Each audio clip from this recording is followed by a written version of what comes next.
Hello everyone, today I'm going to dive into something that is not really military centered. I do like other types of history that are not military based, and I would like to do some videos in the future about those. So this video will be one of my first.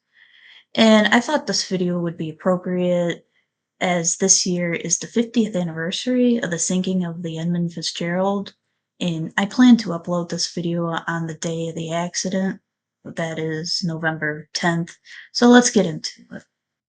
The Great Lakes has extensive amount of history in maritime shipping that continues today. To dive into the importance of maritime shipping the lakes, we have to travel back in time to 200 years ago. In the early 19th century, before shipping over the waters was at its peak, the common way to travel was by horseback, or to ship goods from the supplier was through wagons pulled by horses, ox, or other strong-bodied animals. To ship a single product by wagon would cost the supplier a few cents to travel 1 mile. To ship the same amount of product to the next town, around 20 miles away, it would cost around 60 cents. That's around 15 to $25 in today's money. For every increased mile away from the supplier, the more they have to pay in shipping costs. For example, if the wagon travels 20 miles with flour, the supplier loses the economic equivalent of 15 pounds of flour in shipping costs alone. So in the early 19th century, it wasn't economically valuable to ship products long distances by wagon for a supplier to gain any profits. Overland travel at the time faced rough roads, mud, steep terrain, and consideration for the animals that pulled the wagon. From how much a team could pull to how much they can last pulling a heavy load, and the weather also is a factor. The animals will not last in severe heat, and it would be impossible for them to get through deep snow. Traveling through natural waterways was not better either. Boats traveling through the St. Lawrence Seaway was stopped by impassable rapids. But then came the Erie Canal, an artificial waterway that made traveling by water quicker and safer. New York's economy skyrocketed after the canal was finished and opened in October of 1825. The canal also gave the Great Lakes access to the ocean, which led shipping within the lakes exploding. Once there were hundreds of boats sailing across the waters. Now there are thousands of ships throughout the lakes. The lakes became a key point for seaway shipping for both the United States and Canadian economics. However, the lakes are dangerous to traverse. Since 1878, there has been around 6,000 ships that have been lost in the lakes. The largest lake, Lake Superior alone, holds more water than all the Great Lakes combined. It has swallowed around 500 ships, and over 10,000 people have lost their lives among the waves. With so many shipwrecks, one stands out among the rest, and that is the SS Edmund Fitzgerald that has become known as the Titanic of the Great Lakes. The Fitzgerald was planned by the Northwestern Mutual Life Insurance Company that's headquartered in Milwaukee, Wisconsin. They wanted to construct the maximum bulk carrier to sail on the Great Lakes. The company contacted Michigan engineers who laid her keel in August of 1957. Her hull number? 301. They named the freighter after the president of the company, Edmund Bacon Fitzgerald. The ship would take a year to build and would launch on the 8th of June in 1958. The vessel would become a prominent cargo ship for the Columbia Transportation Division of Oglebay Norton Company in Cleveland, Ohio. The Fitzgerald was 729 feet long and weighed over 13,000 tons. She held the record for the largest ship to travel the Great Lakes for 13 years until 1971, when the SS Arthur M. Anderson broke the record for both size and tonnage. The Fitzgerald would become known as the pride of the American side and hauled cargo throughout the Great Lakes. Her travels took her to steel mills in the lower lakes near Detroit and Toledo, while she normally returned empty to Silver Bay, Minnesota.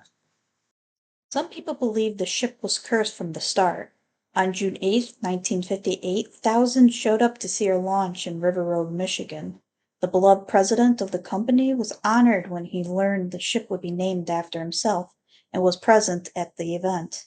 His wife Elizabeth had the honor of christening the ship by smashing a champagne bottle on the vessel. However, it took her 3 tries before Elizabeth was able to break the bottle over the bow of the ship. And to some, this was a sign of a bad omen, and what followed after the launch could be that omen. After the ship slid into the water, the impact caused a massive wave that collapsed a nearby grandstand, and one spectator had a heart attack within the moment and would later pass away. This wouldn't be the only incident that happened with the ship, and in the 17 years of the Fitzgerald sailing, there have been many documented incidents and collisions. In 1969, the Fitzgerald ran aground near the Sioux Locks where she sustained both internal and external damages.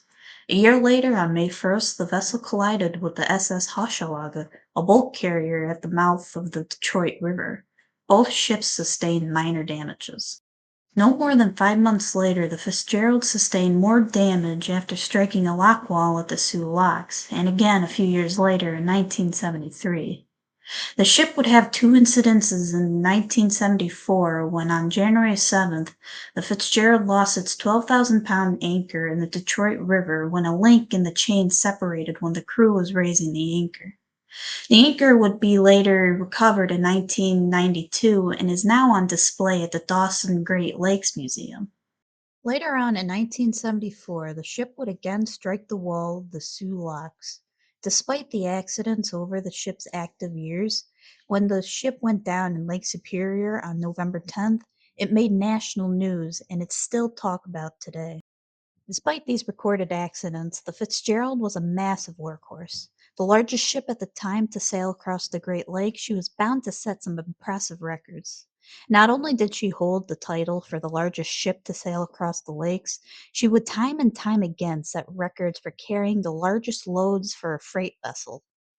There was a heavy investment in mining and shipping industries around the Great Lakes, and the Fitzgerald made an estimate of 750 rounds around the lakes carrying such cargo.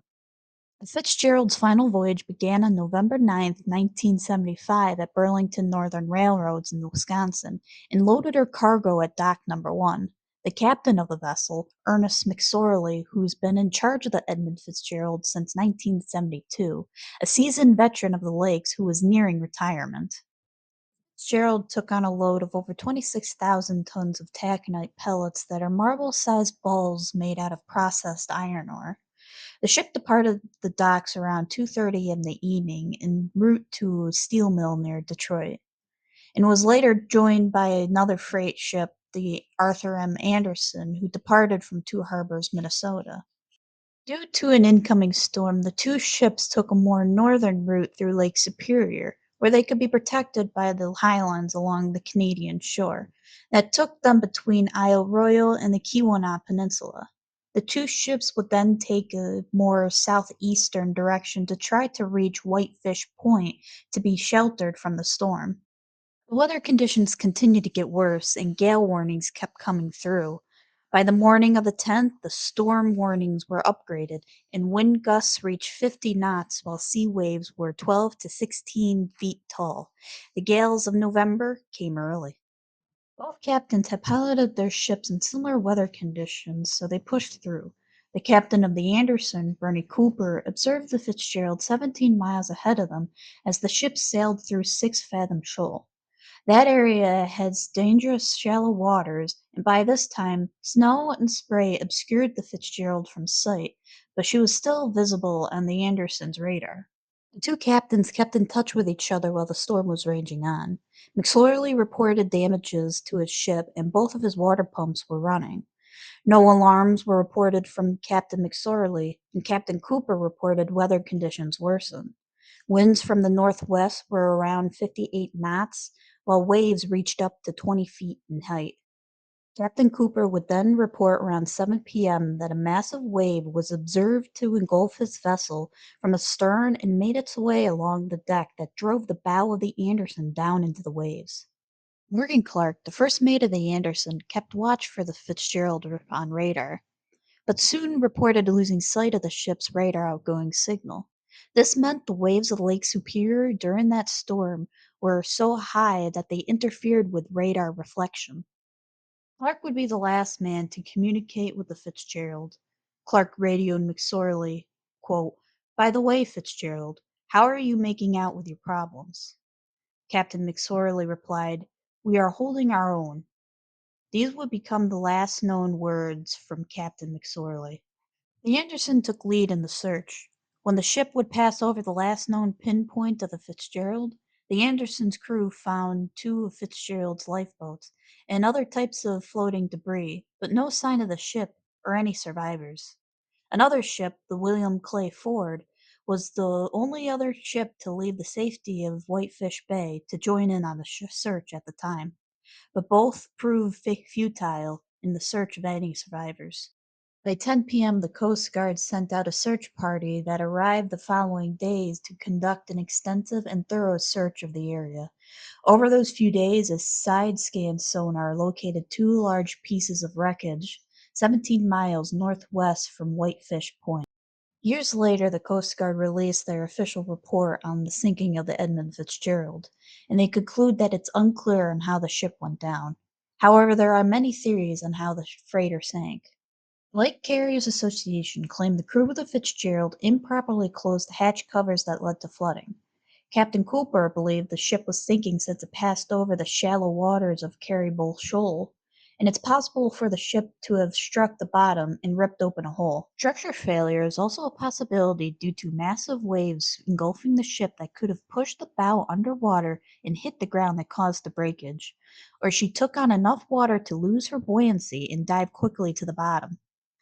Whatever the cause may be, the wreck at the bottom of Lake Superior is now a dedicated gravesite to the 29 crew members who lost their lives on November 10, 1975. For the past 50 years, it has been impossible for anyone to dive to the wreck.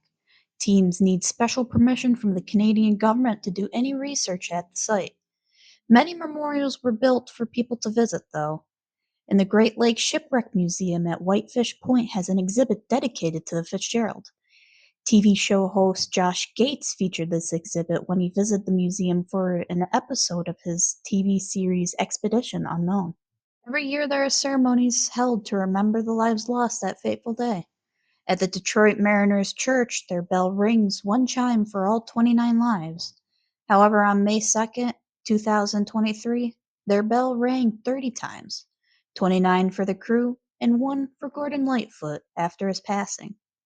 Lightfoot wrote the famous song, "The Wreck of the Edmund Fitzgerald," a year after the sinking to keep the memory of the ship and its crew alive, forever immortalizing the ship that sailed the Great Lakes. What came after the tragedy was a significant change within the safety of the Great Lakes shipping regulations. This included mandatory survival suits for crew members, depth finders, and more. The Edmund Fitzgerald will continue to be a legend that lives on, and one of the greatest maritime mysteries to this day.